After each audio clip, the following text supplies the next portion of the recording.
আজকে সংক্ষিপ্ত সময়ে আমার আলোচনার বিষয় আল্লাহর প্রতি আদব পর্ব 2।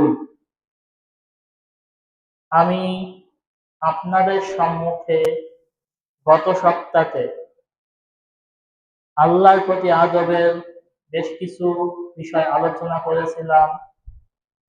আজও তার ধারাবাহিকতায় আরো কয়েকটি বিষয় উল্লেখ করার চেষ্টা করব।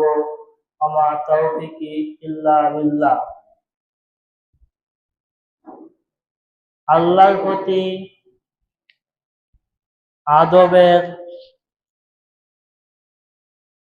অন্যতম আরেকটি আদব হচ্ছে আল্লাহ রাসূলের আনুগত্য অনুসরণ করা।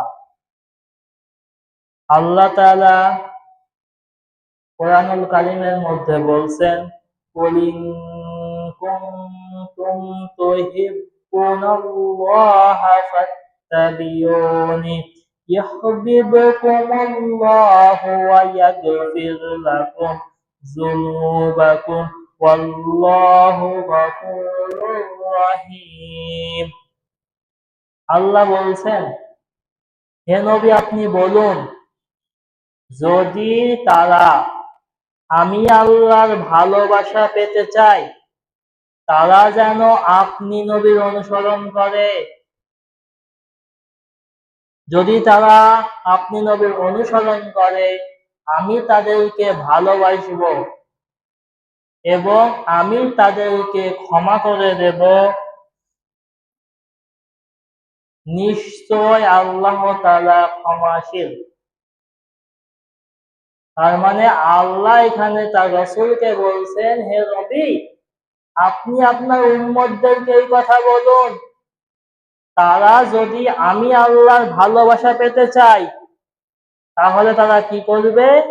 তারা যেন আপনি রাসূলের আনুগত্য করে, অনুসরণ করে। যদি তারা আপনার অনুসরণ করে আমি আল্লাহ পুরস্কার হিসেবে তাদেরকে এটা দেব যে আমি আল্লাহ তাদেরকে ভালোবাসবো। 2 নম্বর আল্লাহ বলছেন আমি তাদের গুনাহগুলোকে ক্ষমা করে দেব। তারপর আল্লাহ বলছেন নিশ্চয় আল্লাহ ক্ষমাশীল। এই আয়াত থেকে বোঝা যায় আল্লাহর ভালোবাসা যদি পেতে হয় অবশ্যই আল্লাহ রাসূলের আনুগত্য অনুসরণ করা লাগবে। অন্য আয়াতে আল্লাহ বলছেন, ইয়া আইয়ুহাল্লাযীনা আমানু আতিউল্লাহা ওয়া আতিউর রাসূল ওয়া উলিল আমরি মিনকুম। হে ঈমানদারগণ, তোমরা আল্লাহর আনুগত্য করো এবং রাসূলের আনুগত্য করো এবং তোমাদের মধ্যে যারা দায়িত্বশীল তোমরা তাদের আনুগত্য করে চলো। এখানে আল্লাহ আদেশ দিলেন যে আল্লাহর আনুগত্য এবং রাসূলের আনুগত্য করতে হবে। আল্লাহর আনুগত্য ব্যাপারে আল্লাহ তাআলা আরো অনেক কথা বলেছেন। আল্লাহ বলছেন, মা আতাকুমুর রাসূলু ফাখুযু ওয়া মা নাহাকুম আনহু ফান্তাহু। যে আমার রাসূল তোমাদেরকে যা দেয় তোমরা সেটা গ্রহণ করে নাও, আর যা তোমাদেরকে নিষেধ করে তোমরা তা থেকে বিরত হও। এটা আল্লাহর কথা যে আল্লাহ বলছেন আমার রাসূল তোমাদেরকে যা দেয় সেটা গ্রহণ করো এবং যা নিষেধ করে তোমরা তা থেকে বিরত থাকো। সাহাবীরা আল্লাহ রাসূলকে ব্যাপকভাবে অনুসরণ করতেন। নাফে রাহিমাহুল্লাহ বলেন, আমি যখন আব্দুল্লাহ ইবনে ওমর রাদিয়াল্লাহু তাআলা আনহুর সাথে সফরে বেরোতাম, হজ করার জন্য বেরোতাম, উমরা করার জন্য বের হতাম, তখন দেখতাম তিনি মক্কা এবং মদিনার মাঝখানে একটা গাছের গোড়ায় বসে তিনি বিশ্রাম করতেন। তো আমি ভাবতাম তিনি হয়তোবা তার প্রয়োজন পূরণ করার জন্য তিনি এখানে দাঁড়িয়েছেন, কিন্তু পরে দেখলাম না, তিনি শুধুমাত্র সামান্য সময় বিশ্রাম নেওয়ার জন্য ওখানে দাঁড়িয়েছে। তারপরে তিনি আমাকে বললেন যে, হে নাফে, আমি যখন আল্লাহ রাসূলের সঙ্গে হজের সফরে ছিলাম, তখন আমি আল্লাহ রাসূলকে দেখেছি এখানে বসে বিশ্রাম নিতে।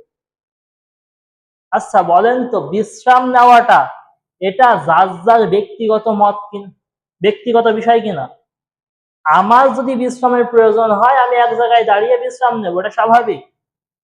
আরেকজন ব্যক্তির বিশ্রামের প্রয়োজন হলে সে আরেক জায়গায় যে বিশ্রাম নেবে, এটা স্বাভাবিক। কিন্তু সাহাবী বলছে যে আমি আল্লাহ রাসূলকে এখানে বসে বিশ্রাম নিতে দেখেছি, তাই আমি এখানে বসে বিশ্রাম নিই। এটা কেন? আল্লাহ রাসূলের প্রতি আনুগত্য এবং অনুসরণের কারণে। আনাস রাদিয়াল্লাহু তাআলা আনহু থেকে তিনি বলেন, আল্লাহ রাসূলকে একবার এক দর্জি তার বাড়িতে দাওয়াত দিল খাওয়ার জন্য। যখন দাওয়াত দিল, আমি আল্লাহ রাসূলের সঙ্গে গেলাম। তখন দেখলাম আমাদের সামনে ছাগলের গোশত দিয়ে লাউ রান্না করে দেওয়া হয়েছে। আমি দেখলাম আল্লাহ রাসূল ওই তরকারির মধ্যে থেকে লাউ গুলো খুঁজে খুঁজে খাচ্ছেন। এ দৃশ্য দেখার পরে সেই দিন থেকে লাউ আমার কাছে সব থেকে প্রিয় তরকারি হয়ে গেল। আচ্ছা বলেন, লাউ খাওয়া, যে কোনো কিছু খাওয়া মানুষের ব্যক্তিগত রুচির বিষয়, কিন্তু সাহাবীরা যখন দেখেছে আল্লাহ রাসূল সাল্লাল্লাহু আলাইহি ওয়াসাল্লাম ওই লাউ খেতে পছন্দ করতেন, তখন সাহাবীরা বলছে ওই লাউ আমাদের জন্য প্রিয় তরকারি হয়ে গেল। সুবহানাল্লাহ।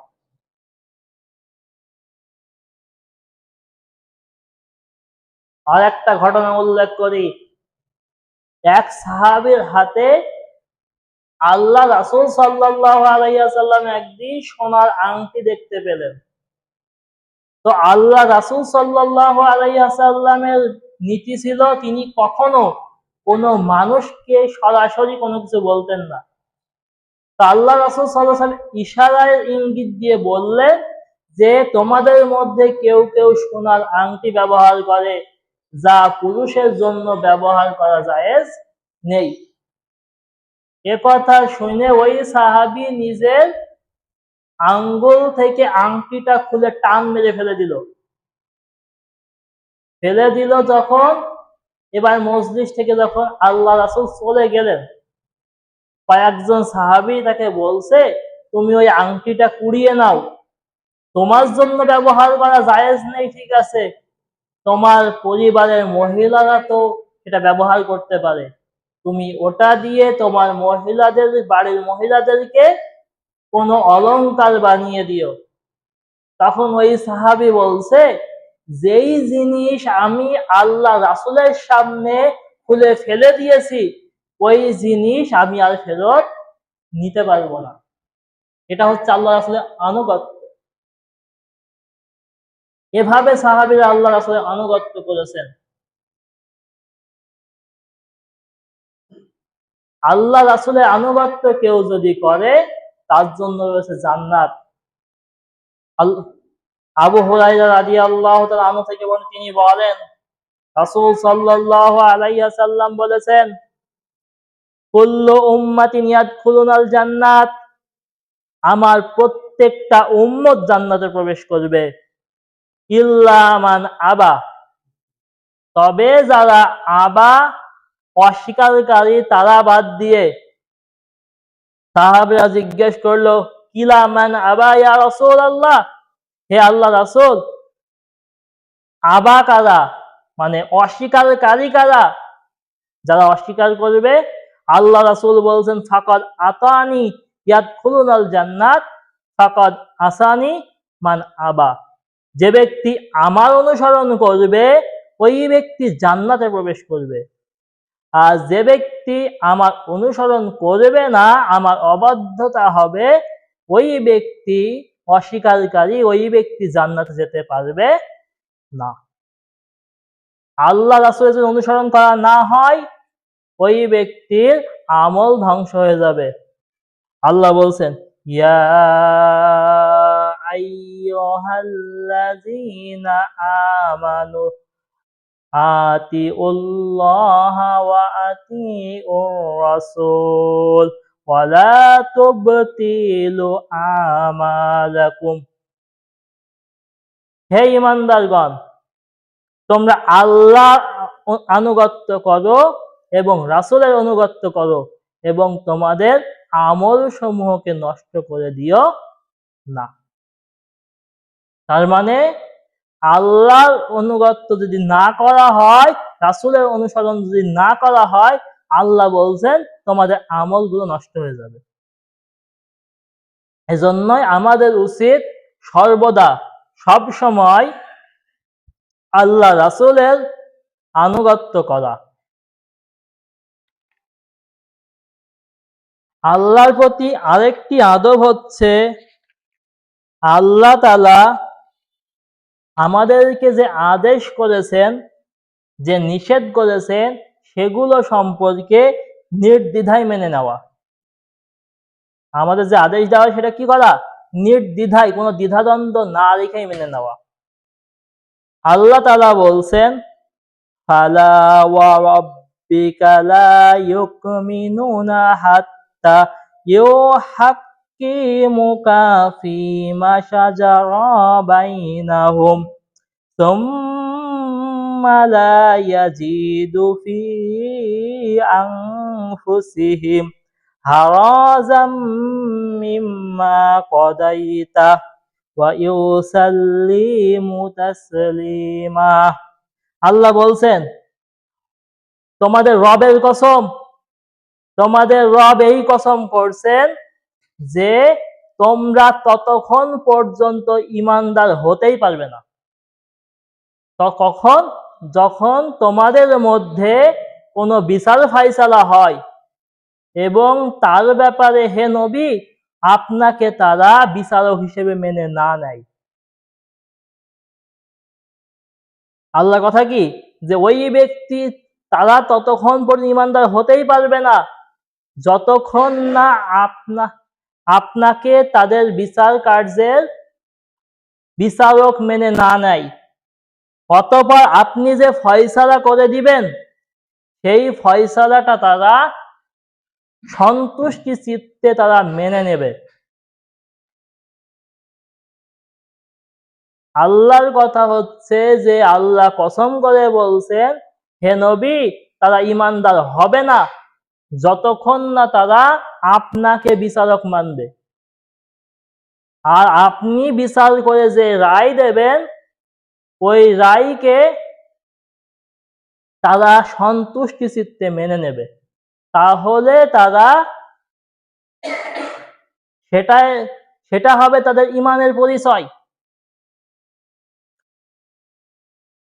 মদিনার একটা ঘটনা, আল্লাহ রাসূল সাল্লাল্লাহু আলাইহি ওয়াসাল্লাম সামনে একটা বিচার নিয়ে আসা হলো। একজন অমুসলিম আর একজন মুসলিম। আল্লাহ রাসূল বিচার ফাইসালা করার পরে রায় দিলেন ওই অমুসলিমের পক্ষে। অমুসলিমের পক্ষে রায় দিলেন এবং রায়টা গেল মুসলিমের বিপক্ষে। তো তখন এই মুসলিম ব্যক্তি গেল হযরতে ওমর রাদিয়াল্লাহু তাআলা আনহুর কাছে। ওমর রাদিয়াল্লাহু তাআলা আনহুর কাছে যখন গেল, হযরত ওমর রাদিয়াল্লাহু তাআলা আনহুকে বলছে যে আমাদের এই বিচারটা করে দাও। তো হযরত ওমর বলছে, এই এই বিচার কি এর আগে কেউ করেছে?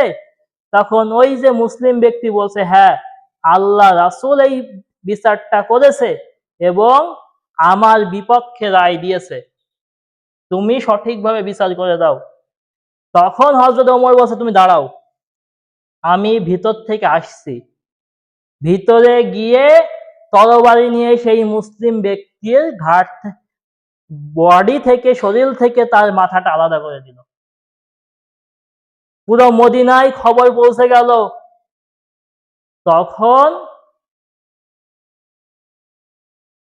তখন হযরত ওমরকে আল্লাহ রাসূল জিজ্ঞেস করলেন, হযরত ওমর, তুমি এই কাজ কেন করলে? তুমি একজন মুসলিমকে কেন হত্যা করলে? তখন হযরত ওমর সমস্ত ঘটনা খুলে বলল যে, আল্লাহ রাসূল, যে আপনি যেই বিচার করেছেন তার উপরে সে নতুন করে ওই বিচারকে পাল্টিয়ে নতুন করে বিচার করতে চায়, ও তো মুসলিম না, তো মুরতাদ, এজন্য আমি তাকে হত্যা করেছি। কিন্তু আজ আমাদের বাংলাদেশের দিকে তাকান, আমাদের বাংলাদেশে তো বিচার ঠিক মতো হয়ই না। আজ থেকে 2-3 মাস 4 মাস আগের ঘটনা, মাগুরার আসিয়া ঘটনা জানেন না আপনারা? আসিয়াকে হত্যা করা হলো, ফাঁসির রায় হয়েছে, কিন্তু এখনো কি ফাঁসি হয়েছে? এই এখনো 2 সপ্তাহ পার হয়নি রামিসা হত্যা, রামিসাকে ধর্ষণ করে হত্যা করা হলো, সেটার বিচারও এখনো হয়নি। প্রথম দিন যখন কোর্টে উঠেছে নতুন কথা, ওই খুনি বলছে আমি কিছু করিনি, ডলার নামে একজন করেছে। আবার দেখবেন সামনে যখন আবার কোর্ট বসবে তখন দেখবেন নতুন ঘটনা। বড় আশ্চর্য লাগে আরো এটা দেখে যে বাংলাদেশের আইনে যে ব্যক্তি খুনি, খুন স্বীকার করে নিয়েছে যে আমি খুন করেছি, তারপরেও রাষ্ট্রীয়ভাবে টাকা খরচ করে তার জন্য উকিল নিয়োগ দেওয়া হয়। উকিল নিয়োগ দেওয়া হয়, সে সেখানে বিচার কার্য অপরাধীর পক্ষে সে কথা বলে।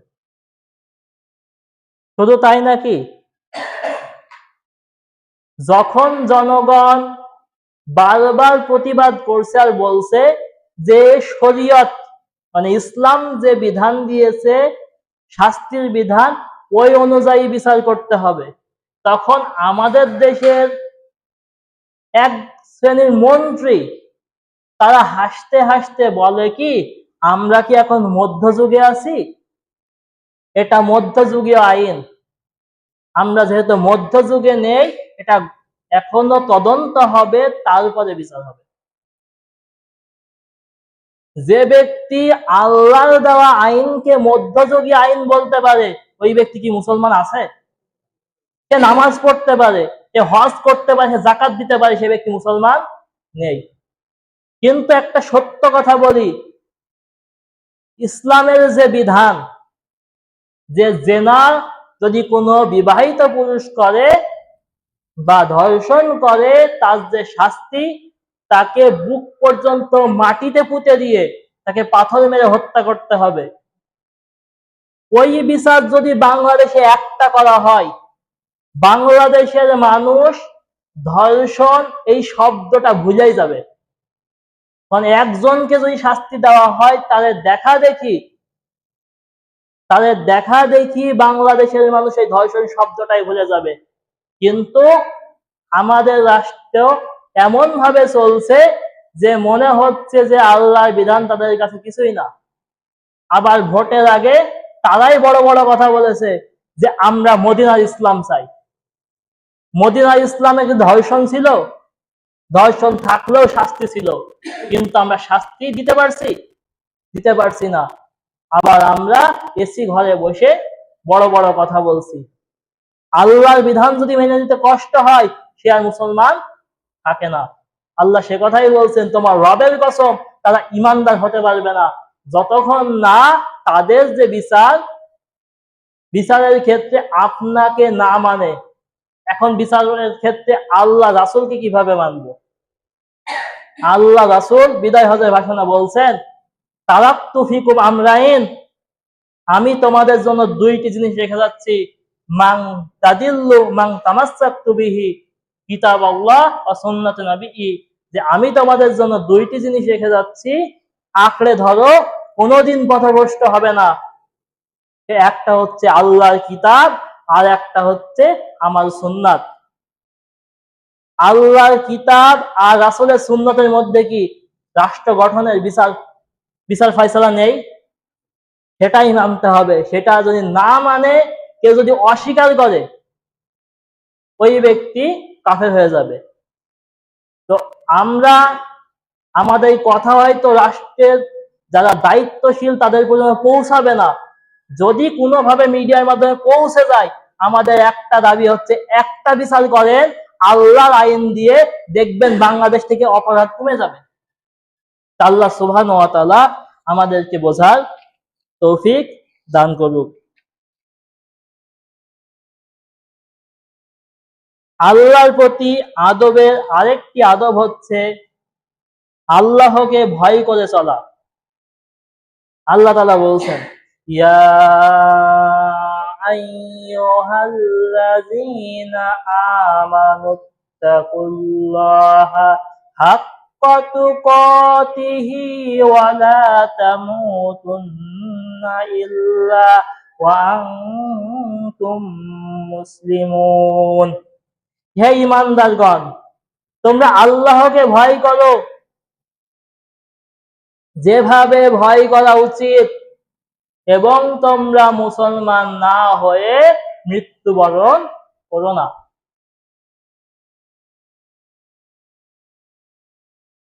তাকওয়া, আল্লাহর ভয় একটা বিরাট জিনিস। আল্লাহ তাআলা বলছেন, ইয়া আইয়ুহান নাসুত্তাকু রাব্বাকুমুল্লাযী খালাকাকুম মিন নাফসিন ওয়াহিদা ওয়া খালাকা মিনহা যাওজাহা ওয়া বাসসা মিনহুমা রিজালান কাসীরান ওয়া নিসাআ। হে মানুষ, তোমরা তোমাদের ওই রবকে ভয় করো যিনি তোমাদেরকে সৃষ্টি করেছেন একজন পুরুষ থেকে, এবং তার মধ্যে থেকে তিনি সৃষ্টি করেছেন তার জোড়া সৃষ্টি করেছেন, এবং তোমাদেরকে ছড়িয়ে দিয়েছেন বহু নারী পুরুষে। আল্লাহ এই দুই আয়াতে তাকওয়ার কথা বললেন। এই তাকওয়া হচ্ছে আল্লাহর ভয়। আল্লাহর ভয়ের ব্যাপারে একদিন হযরত ওমর রাদিয়াল্লাহু তাআলা আনহু উবাই ইবনে কাবকে প্রশ্ন করছেন, হে ভাই উবাই, তুমি আমাকে বলো যে তাকওয়া বা আল্লাহর ভয় কি? তখন উবাই ইবনে কাব রাদিয়াল্লাহু তাআলা আনহু বলছেন, হে ভাই ওমর, তুমি কি এমন কোন রাস্তা দিয়ে পথ পাড়ি দিয়েছো যা দুই ধারে কাঁটা দ্বারা যুক্ত, কাঁটা দ্বারা ভর্তি, এবং সেটা অনেক সরু রাস্তা? তখন হযরত ওমর বলছে, হে ভাই উবাই, আমি তো এমন পথ পাড়ি দিয়েছি। তখন বলছে, তুমি ওই পথ কিভাবে পাড়ি দিয়েছো? তখন বলছে, শোনো, আমার যেন শরীরের কোনো ক্ষতি ওই কাঁটা দ্বারা না হয়, এবং আমার পোশাকের যেন কোনো ক্ষতি না করে, ঠিক ওইভাবে আমি আমার ওই পথ চলেছি। তখন উবাই ইবনে কাব রাদিয়াল্লাহু তাআলা বলছেন, শোনো, এর নাম হচ্ছে তাকওয়া।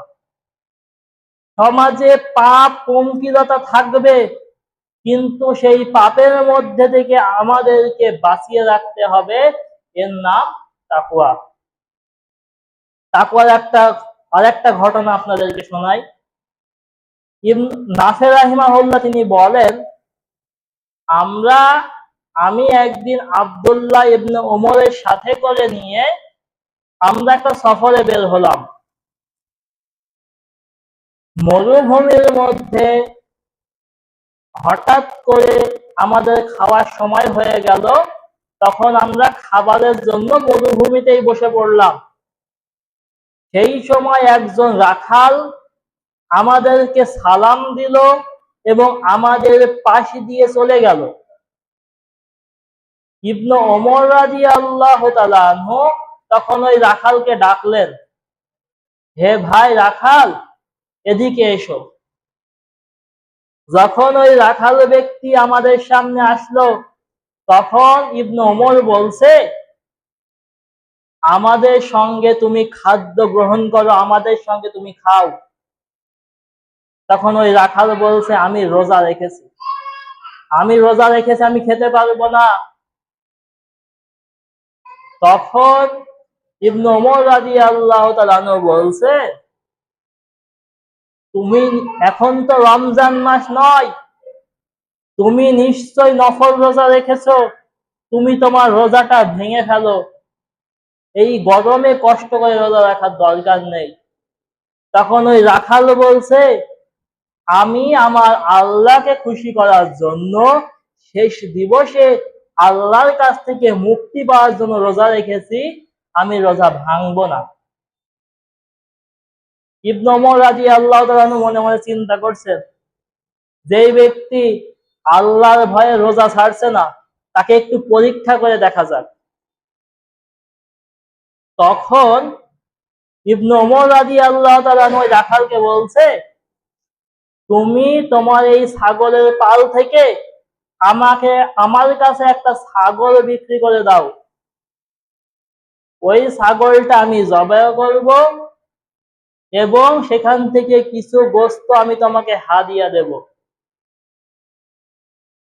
তখন ওই ব্যক্তি রাখাল বলছে, এটার মালিক তো আমি নই, আমি যদি একটা ছাগল বিক্রি করে দিই, এটার হিসাব আমি আমার মালিকের কাছে কিভাবে দেব? তখন হযরত ওমর দেখেন বুদ্ধি শিখিয়ে দিচ্ছে, যে পাহাড়ি অঞ্চলে যদি বকরির পাল চড়ানো হয়, নেকড়েতেও তো একটি বকরি খেয়ে ফেলতে পারে, তুমি যে বলবে যে আমাদের ছাগল একটা বকরিতে খেয়ে ফেলেছে, তাহলে তোমার দুইটা লাভ হবে, এক, ছাগলের বিনিময়ে তুমি টাকা পাবে, দুই, তুমি কিছু গোশত উপহার পাবে। তখন ওই ব্যক্তি, ওই রাখাল বলছে, আমার মালিককে যে যদি আমি কথা বলি, সে বিশ্বাস করে নেবে। কিন্তু তারপরে ওই রাখাল বলছে, আইন আল্লাহ, আল্লাহ কোথায়? ওই রাখালের কথা কি, আইন আল্লাহ, আল্লাহ কোথায়? আল্লাহ, তার মানে তার উদ্দেশ্য হচ্ছে, আমি নাই আমার মালিককে ফাঁকি দিলাম যে ছাগলের মালিক, কিন্তু আমার মালিক যিনি আর তোমার মালিক আল্লাহ যিনি, তিনি কোথায়? তিনি তো আমাদেরকে দেখছেন।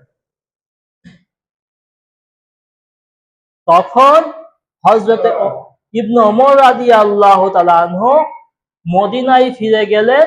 যাওয়ার পরে ওই যে রাখালের যে মালিককে খুঁজে বের করলেন, খুঁজে বের করে ওই গোলামটাকে তিনি কিনে নিলেন, কিনে তিনি মুক্ত করে দিলেন। সুবহানাল্লাহ, এর নাম তাকওয়া। যে ওই ব্যক্তি চাইলেই তো পারত ছাগল বিক্রি করতে, পারতো না? স্বাভাবিক পারতো, কারণ মদিনায় সেই সময় নেকড়ের উৎপাত প্রচুর ছিল। পাল নিয়ে গেলে, ছাগল গরুর পাল নিয়ে গেলে নেকড়েতে আক্রমণ করতই, কিন্তু সেই সময়ও ওই ব্যক্তি আল্লাহর ভয়ে এটা করলো না। এর নাম হচ্ছে আল্লাহর ভয়। আমাদের জীবনে যদি আল্লাহর ভয় থাকে, তাহলে আমরা সমস্ত প্রকার পাপ থেকে দূরে থাকতে পারবো। আর যদি ভয় না থাকে, তাহলে পাপ থেকে দূরে থাকা সম্ভব নয়। ওই কথাটা যদি মাথায় থাকে, আইন আল্লাহ, আল্লাহ কোথায়, তাহলে অবশ্যই আমরা বেঁচে থাকতে পারবো, না হয় বেঁচে থাকা আমাদের পক্ষে সম্ভব হবে না। আল্লাহ তাআলা আমাদেরকে তার ভয় অন্তরে নিয়ে চলার তৌফিক দান করুন। আল্লাহর প্রতি আদবের অন্যতম আরেকটি আদব হচ্ছে সব সময় আল্লাহকে স্মরণ করা। আল্লাহ তাআলা বলছেন, ফাজকুরুনি আযকুরকুম ওয়াশকুরুলি ওয়ালা তাকফুরুন, যে অতএব তোমরা তোমাদের রবকে স্মরণ করো, তোমাদের রব তোমাদেরকে স্মরণ করবে। আমরা নয় আল্লাহকে স্মরণ করার জন্য আল্লাহকে ডাকতে পারি, আল্লাহ যে নিয়ামত দিয়েছে তার শুকরিয়া আদায় করতে পারি, এটা আল্লাহ স্মরণ। কিন্তু আল্লাহ তাআলা আমাদেরকে কিভাবে স্মরণ করবেন? আল্লাহ তাআলা তার নিয়ামত দিয়ে আমাদেরকে স্মরণ করবেন। যেমন আমরা আল্লাহকে যারা ডাকি, আল্লাহকে যারা স্মরণ করি, আল্লাহ তাদেরকেও খেতে দেন। আবার যারা ডাকে না, আল্লাহকে মেনে চলে না, আল্লাহ কি তাদের খাবার বন্ধ রেখেছে? রাখেননি। আল্লাহ তাআলা রহিম রহমান, আল্লাহ তাআলা কোন প্রাণীর খাদ্য তিনি বন্ধ করবেন না, তার শ্বাস প্রশ্বাস তিনি বন্ধ করে দেবেন না। কিন্তু কিয়ামতের মাঠে আল্লাহ যারা নাফরমান হবে, আল্লাহ তাদেরকে কিন্তু তাকড়াও করবে। এজন্য আমাদের উচিত সর্বাবস্থায় আল্লাহকে মেনে চলা এবং আল্লাহ তাআলাকে মেনে চলা, আল্লাহকে স্মরণ করা, উঠতে বসতে সবসময় আল্লাহকে স্মরণ করতে হবে। আল্লাহ তাআলা বলছেন, ফাইজা কদাইতুমুস সালাতা ফাযকুরুল্লাহা কিয়ামাও ওয়া কুদাও আলা আলা যুনুবিকুম। অতঃপর যখন তোমাদের নামাজ শেষ হয়ে যায়, তখন তোমরা তোমাদের রবকে স্মরণ করো, দাঁড়ানো অবস্থায়, বসা অবস্থায় এবং শোয়া অবস্থায়, মানে সর্ব অবস্থায় তোমরা তোমার আল্লাহকে স্মরণ করো। এটাই আমাদের দায়িত্ব, যে সর্বাবস্থায় আমরা আল্লাহকে স্মরণ করব। ঘুম থেকে ওঠা থেকে নিয়ে শুরু করে ঘুমাতে যাওয়া পর্যন্ত সর্বাবস্থায় আল্লাহ স্মরণ, আল্লাহ জিকির আমাদেরকে করতে হবে। তাহলেই আমরা মুত্তাকি মুমিন বান্দা হতে পারবো। আল্লাহ তাআলা সেই তৌফিক আমাদেরকে দান করুক। আমিন।